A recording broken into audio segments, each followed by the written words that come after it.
Hello student, स्वागत है सभी का अपने यूट्यूब चैनल स्टूडेंट स्टडी ज्ञान में। तो आज का जो हमारा वीडियो क्लास है वह आधारित है बिहार बोर्ड कक्षा 7 के इतिहास विषय अतीत से वर्तमान पर। तो आज हम लोग अध्याय 1 कहाँ, कब और कैसे को पढ़ेंगे। तो चलिए अपने अध्याय की ओर बढ़ते हैं। बिहार दिवस के अवसर पर राखी और आयुष पटना के गांधी मैदान में आए। मैदान में मेले जैसा माहौल था। विभिन्न पंडालों में अलग अलग गतिविधियां चल रही थी। घूमते घूमते वे लोग ऐसे पंडाल में जा पहुंचे जहां क्विज प्रतियोगिता हो रही थी। क्विज प्रतियोगिता का मतलब होता है वहां पर बच्चों से सवाल पूछे जा रहे थे और उनका बच्चे जवाब दे रहे थे, उसे ही क्विज प्रतियोगिता कहते हैं। एक प्रश्न था, पटना का प्राचीन नाम क्या था? राखी तेज से मंच की ओर बढ़ी और माइक अपने हाथ में लिया और जोर से बोली, पाटलिपुत्र। तालियों की आवाज के साथ राखी को पुरस्कार मिला। राखी का छोटा भाई आयुष सोचने लगा कि कोई स्थान या नाम समय के साथ कहाँ, कब और कैसे परिवर्तित हो जाता है। पटना का जो प्राचीन नाम था वह क्या था? पाटलिपुत्र। आप लोग जान गए होंगे कि पटना का प्राचीन नाम क्या था? पाटलिपुत्र। इस बात को याद रखिएगा। चलिए आगे बढ़ते हैं। आपने कक्षा 6 में हर्षवर्धन के शासनकाल तक पढ़ा था। कक्षा 6 में जो हमें हर्षवर्धन के शासनकाल तक पढ़ना है। अब हम इस कक्षा में हर्षवर्धन के शासनकाल के बाद के समय को समझने का प्रयास करेंगे। आप देखेंगे कि हर्ष के पहले के भारत और बाद के भारत में कौन कौन से परिवर्तन आए। हर्षवर्धन का जो काल था उसके बाद के जो परिवर्तनों को हम देखेंगे। ये परिवर्तन कभी कभी शब्दों के अर्थ, कभी स्थानों के नाम, कभी भौगोलिक सीमाओं एवं जीवन शैली के संदर्भ में होते रहते हैं। परिवर्तन किन किन चीज़ों में होते हैं? शब्दों के अर्थ, स्थानों का परिवर्तन होता है, कभी नाम, जब स्थानों के नाम का परिवर्तन, नाम पहले जैसे कि पटना का प्राचीन नाम क्या था? पाटलिपुत्र, अब क्या है? पटना है। कभी भौगोलिक सीमाओं में भी विकास होते रहता है जीवन शैली के संदर्भ में, और लोग जीवन के अंतर्गत भी अनेक परिवर्तनें होती है। समय के साथ व्यक्तियों के खान पान, वेशभूषा, पहनावा, रीति रिवाज आदि में परिवर्तन होते हैं। समय के साथ व्यक्तियों के खान पान में भी, वेशभूषा, पहनावा, रीति रिवाज, बोलचाल की भाषा में भी परिवर्तन होते रहते हैं। आप अपने देश के किसी दूसरे राज्य में जाएंगे तो वहाँ के खान पान, पहनावा आदि में अंतर देखने को मिलेगा। हम अगर किसी दूसरे राज्य में जाते हैं तो हम देखते हैं कि वहाँ के लोग का पहनावा, कपड़े को जो पहनते हैं वो कुछ अलग प्रकार होते हैं, हम लोग अलग प्रकार के कपड़े पहनते हैं।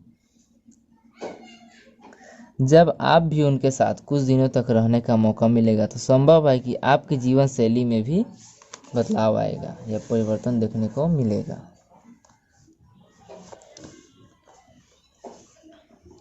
आगे की चर्चा में हम मोटे तौर पर 750 से 1750 ईस्वी, 8वीं शताब्दी के मध्य से 18वीं शताब्दी के मध्य तक लगभग 1000 वर्ष में होने वाली परिवर्तनों को समझने का प्रयास करेंगे। हम यहाँ 1000 वर्ष में हुए परिवर्तनों को पढ़ना है, जो कि 8वीं शताब्दी के मध्य अर्थात 750 ईस्वी से 1750 ईस्वी पूर्व तक पढ़ना है। आज हम अपने देश के लिए हिंदुस्तान नाम का प्रयोग भारत और इंडिया के पर्यायवाची रूप में करते हैं।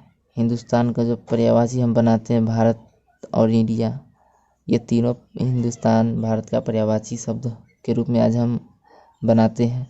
क्या आप जानते हैं कि 13वीं शताब्दी में तुर्क सत्ता की स्थापना के बाद प्रचलित उस समय हिंदुस्तान की भौगोलिक सीमा उन क्षेत्रों पर आधारित थी जो तुर्क सत्ता के अधीन थे।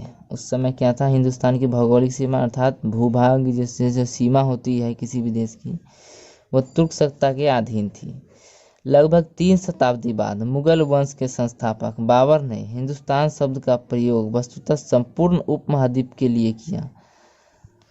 यद्यपि इस क्षेत्र में मुगल सत्ता का सर्वाधिक विस्तार 17वीं शताब्दी के अंतिम वर्षों में बाबर के वंशज औरंगजेब के समय में हुआ। इसी प्रकार हमारा राज्य बिहार के नाम से जाना जाता है। इस शब्द का सबसे पहले प्रयोग 13वीं शताब्दी के एक इतिहासकार मिन्हाज ए सिराज ने किया। बिहार जो हमारा राज्य है उसका सबसे पहले प्रयोग किसने किया? इतिहासकार मिन्हाज ए सिराज ने किया। बौद्ध बिहारों की इस भूमि को अर्ज ए बिहार का नाम दिया और मुगल काल में अकबर ने इसे प्रांत के रूप में गठित किया। बिहार जो है उसको अर्ज ए बिहारी का नाम दिया गया और मुगल के काल में इसे प्रांत के रूप में गठित किया। प्रांत अर्थात राज्य होता है, राज्य के रूप में घोषित किया। मानचित्र 1 के 8 प्रमुख राज्यों की सूची बनाएं। मानचित्र 1 आप लोग यहाँ देख सकते हैं, यह है हमारा मानचित्र 1। इसमें 8 राज्यों की सूची बनाने के लिए कहा गया है। ये जो आप लोग देख रहे हैं ये राज्यों के शासक के साम्राज्य का नाम है। जैसे यहाँ देख सकते हैं चोल साम्राज्य, यहाँ चोल साम्राज्य का शासक था चालुक्य, यहाँ पर चालुक्य साम्राज्य का शासक था। मानचित्र 2 करीब 700 साल के बाद 17वीं शताब्दी के उत्तरार्ध में औरंगजेब के विशाल साम्राज्य दिखाता है। इसके भी प्रमुख राज्यों की सूची बनाएं। मानचित्र 2 बोला गया है। मानचित्र 2 हमारा यहाँ आप लोग देख सकते हैं राज्यों के नाम है। सिंध है, गजनी है, कश्मीर है, मुल्तान है, ऊंचा, गुजरात, बंगाल, अहमदनगर, बीजापुर। मानव जीवन को बेहतर और उन्नत बनाने के लिए विज्ञान के सिद्धांत पर आविष्कृत विभिन्न कल पुर्जों और मशीनों का व्यवहारिक प्रयोग प्रौद्योगिकी कहलाता है। मानव जीवन को बेहतर और उन्नत बनाने के लिए, मानव जीवन में सरलता लाने के लिए, उनके कार्यों मानव के कार्यों को सरल बनाने के लिए विज्ञान के सिद्धांत पर जो भी आविष्कारक मशीन होते हैं उसका व्यवहारिक प्रयोग अर्थात खेती में, कारखाने में जो प्रयोग होता है वह क्या कहलाता है? प्रौद्योगिकी कहलाता है। प्रौद्योगिकी का मतलब टेक्नोलॉजी जिसे हम इंग्लिश में कहते हैं, उसे ही प्रौद्योगिकी हिंदी शब्द है। मध्ययुगीन भारत का आर्थिक जीवन मुख्यतः कृषि पर आधारित था। कृषि के साथ साथ छोटे स्तर पर भी अन्य आर्थिक गतिविधियां के संकेत मिलते हैं। इनसे वाणिज्य, व्यापार और शहरी जीवन की रफ्तार धीरे धीरे बढ़ने लगी। इसमें विज्ञान तथा प्रौद्योगिकी के विकास की भूमिका महत्वपूर्ण थी।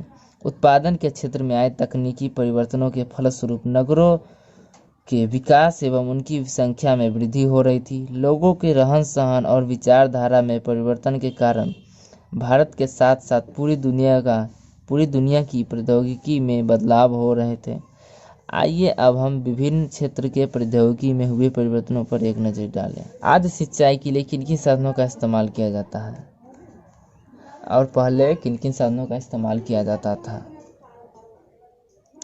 जैसा कि आप जानते हैं प्राचीन समय से ही खेती लोगों की आय का प्रमुख साधन है। प्राचीन समय में सिर्फ खेती ही आय का प्रमुख साधन था। पहले खेतों की कोड़ाई के लिए कुदाल या फावड़ा का इस्तेमाल होता था। पहले खेतों की कोड़ाई के लिए सिर्फ कुदाल और फावड़ा ही थे। बाद में हल का इस्तेमाल हुआ था। टेक्नोलॉजी में वृद्धि हुआ, विकास हुआ। फिर आगे देखते हैं। खेतों की सिंचाई हेतु जल प्राप्त करने के कई साधन थे। वर्षा के जल को तालाबों और कुंडों में इकट्ठा कर सिंचाई की जाती थी। कुओं से भी सिंचाई होती थी। कुओं से पानी को बाहर निकालने के लिए कई तकनीकी यंत्र प्रचलित थे। पानी को बाहर निकालने के लिए अर्घट या घंटी यंत्र का इस्तेमाल प्राचीन समय से ही होता था। कुएं से जो पानी निकालने का जो वह अर्घट और घंटी का इस्तेमाल कब से हो रहा है? प्राचीन समय से ही हो रहा है। बाद में रहट का इस्तेमाल होने लगा। रहट क्या होता है? रहट का चित्र आप लोग देख सकते हैं यहाँ पर। इसमें जंजीरें लगी होती हैं जो पानी के अंदर, रहट में जंजीर लगी होती है जो पानी को गहराई से निकाल पाना संभव बनाती है। वही दांतेदार पहिए इसे पशु शक्ति के उपयोग और जंजीर की गति को ठीक तरह से नियंत्रित करने में सक्षम बनाते हैं। चित्र 1। आज भी कई गांवों में कहीं कहीं सिंचाई के लिए रहट का प्रयोग आप आसानी से देख सकते हैं। आज भी कई सारे गांव में रहट का प्रयोग सिंचाई के लिए किया जाता है, खेतों में सिंचाई के लिए। प्राचीन भारत में वस्त्र उद्योग के क्षेत्र में धागों की कताई के लिए केवल हाथ से चलाने वाले तकली का प्रयोग होता था। पहले जो धागों की कताई होती तो वह तकली पर होती थी। बाद में 13वीं शताब्दी के आसपास इस क्षेत्र में चरखे का प्रयोग हुआ। तकली से टेक्नोलॉजी में विकास होकर के आया, चरखा आया, चरखे का प्रयोग होने लगा। दुनिया की कमान धुनकी भी संभवतः इसी समय भारत में आई, और इसी समय धुनिया जिससे कपड़ा धुनते हैं, रुई को धुनते हैं, यह भी उसी समय भारत में आया जब चरखा और धुनिया दोनों साथ में आया। तकली से सूत काटने में बहुत समय लगता था, वही चरखे से सूत काटने की गति में काफ़ी बढ़ गई। जैसे जैसे चरखे और धनुकी का प्रसार होता गया, सूती कपड़े की गुणवत्ता एवं उत्पादन में वृद्धि हुई। तकली से जो सूत काटने में बहुत समय लगता था और चरखे से उसकी गति काफ़ी बढ़ गई। चरखे से काम आसान हो गया लोगों को लिए करना। जैसा कि आपने कक्षा 6 में पढ़ा था कि लेखन क्षेत्र में हमारे देश के लोग तार के पत्तों का अधिकतर प्रयोग करते थे, परंतु मध्य युग में तुर्कों के आगमन के साथ लेखन में कागज का व्यापक उपयोग होने लगा। और मध्य युग में जब तुर्कों के आगमन हुआ तो कागज का उपयोग होने लगा। और सबसे पहले कागज 100 ईस्वी के आसपास चीन में बनाया गया था। ये हमारा, इसको आप लोग अंडरलाइन कर लीजिएगा। सबसे पहले कागज 100 ईस्वी के आसपास चीन में बनाया गया था। अपने देश में कागज का प्रयोग 13वीं शताब्दी के आसपास हुआ। और अपने देश में कब से कागज का प्रयोग हुआ? 13वीं शताब्दी के आसपास से होने लगा। इससे ज्ञान और शिक्षा के प्रसार में काफ़ी वृद्धि हुई। व्यापारिक लेन देनों में काफ़ी सुविधा है। उस काल की रचनाएं भी पांडुलिपियों के रूप में सुरक्षित। 13वीं शताब्दी के आसपास विज्ञान के क्षेत्र में समुद्री जहाज़ों पर चुंबकीय कुतुम्बनुमा दिशा सूचक यंत्र का प्रयोग हुआ। इस नवीन आविष्कार का समुद्री व्यापार पर अच्छा प्रभाव पड़ा। 13वीं शताब्दी के आसपास ही क्या हुआ? दिशा सूचक यंत्र का प्रयोग समुद्री नावों पर होने लगा, जिससे कि व्यापारियों को दिशा का पता चलता था एवं उनके व्यापार पर अच्छा प्रभाव पड़ा। दूसरा प्रमुख आविष्कार था सूचक उपकरणों का प्रयोग। 14वीं शताब्दी में सुल्तान फिरोज शाह ने फिरोजाबाद दिल्ली में एक मीनार पर अनेक नक्षत्र घड़ियों, एक धूप घड़ी और एक जल घड़ी भी लगवाई थी, जिसमें समय की सही सूचना दी जाती थी। 14वीं शताब्दी में सुल्तान फिरोज खान ने फिरोजाबाद दिल्ली में घड़ी लगवाई, जिससे कि समय की सही सूचना दी जाती थी। युद्ध के क्षेत्र में घुड़सवार सैनिकों की सुविधा के लिए 2 महत्वपूर्ण आविष्कार इसी समय हुए। पहला आविष्कार था लोहे की रकाब, जिससे सैनिकों को घोड़े पर जमकर बैठने में सुविधा प्राप्त हुई। इसके उपयोग से युद्ध क्षेत्र में आक्रमण का तरीका और अधिक कारगर हो गया। दूसरा आविष्कार था लोहे का नाल, जो घोड़े की खुर में लगाई जाती थी। नाल लगाने के 2 लाभ थे। दूसरा भी का अर्थ था घोड़े की खुर में नाल, घोड़े के पैरों के नीचे लोहे का नाल लगाया जाता था, जिससे कि नरम जमीन पर घोड़े की पैर अच्छी पकड़ बन जाती थी। और दूसरा, खुरेदार कठोर धरातल पर खुर सुरक्षित रहते थे, अर्थात घोड़े के पैर जो थे वह सुरक्षित रहते थे खुरदुरे जमीन पर। भारत में इन दोनों आविष्कारों का प्रचलन 9वीं शताब्दी के बाद हुआ, जिसके फलस्वरूप युद्ध नीति में काफ़ी परिवर्तन हुए, परंतु इसका व्यापक प्रयोग तुर्कों के आगमन के बाद ही संभव हुआ। नई प्रौद्योगिकी एवं विचारधारा लाने में भारत के बाहर से आए लोगों का भी बहुत बड़ा योगदान है। जैसा कि आप जानते हैं, प्राचीन समय से ही इस उपमहाद्वीप के लोग व्यापार करने दूसरे देश में जाते थे। प्राचीन समय से ही हमारे महाद्वीप के लोग दूसरे देश में जाते थे। ठीक इसी प्रकार इन देशों से भी लोग व्यापार करने भारत आए और उन देशों से भी लोग व्यापार करने भारत आते थे। ऐसे ही व्यापारियों की समूह अरब प्रायद्वीप से भारत के पश्चिमी तट पर होकर भारत आया। धीरे धीरे इनमें से कुछ व्यापारियों ने यहाँ रहना प्रारंभ किया। अरब लोगों ने 8वीं शताब्दी में सिंध पर अपना शासन भी स्थापित कर लिया। इन्हीं अरबों के साथ भारत में एक नए धर्म इस्लाम का आगमन हुआ। इस्लाम का आगमन कब हुआ? अरबों के साथ भारत में एक नए धर्म इस्लाम का आगमन हुआ। अरबों द्वारा ही इस्लाम धर्म का आगमन हुआ है भारत में। इस्लाम धर्म में लोग यह मानते हैं कि ईश्वर एक ही है, अल्लाह। इस्लाम धर्म को जो मानने वाले लोग हैं वह एक ही ईश्वर को मानते हैं, वह है अल्लाह। हजरत मोहम्मद अल्लाह का पैगाम यानी संदेश लाने वाला पैगंबर है। इस्लाम धर्म के अनुयायी मुसलमान कहलाते हैं। और इस्लाम धर्म को जो मानने वाले होते हैं वो क्या कहलाते हैं? मुसलमान जाति में आते हैं। मुसलमान कुरान शरीफ को अपना धर्म ग्रंथ और पथ प्रदर्शक मानते हैं। मुसलमान जो है उनका धर्म ग्रंथ क्या है? कुरान शरीफ। और अरब लोग अपने साथ अपने यहाँ की रीति रिवाज, पहनावा और पकवान लेकर भी आए। इनके प्रमुख पकवानों में पुलाव, बिरयानी, कोरमा, फिरनी आदि प्रमुख हैं। कालांतर में ऐसे ही नए प्रभाव तुर्क, अफगान और मुगल भारत में लेकर आए। अरबों का प्रभाव भारत के सीमावर्ती एवं तटीय क्षेत्रों तक सीमित रहा। इस संपर्क से ज्ञान, विज्ञान और वैचारिक स्तर पर सीमित आदान प्रदान हुआ।